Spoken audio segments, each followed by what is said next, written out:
My commitment to you. Poleni mzee chairman wa Isli Business District Kisii District Business Community. Poleni ule rafiki yangu, nasikia alikuja huko kwenu na akaandamana na watu ambao walikuja kuibia nyinyi masimu, wakaharibu mali yenu, wakafanya sijui mambo gani. So mimi nataka niwahakikishie Mungu ametusaidia.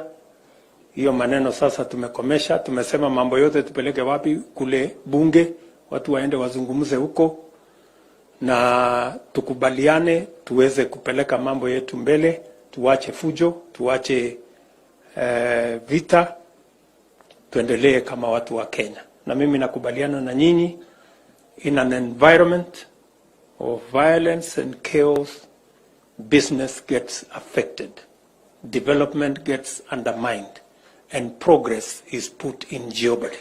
So we must all work together towards a peaceful nation, working together in the right direction, in unity of purpose as a nation.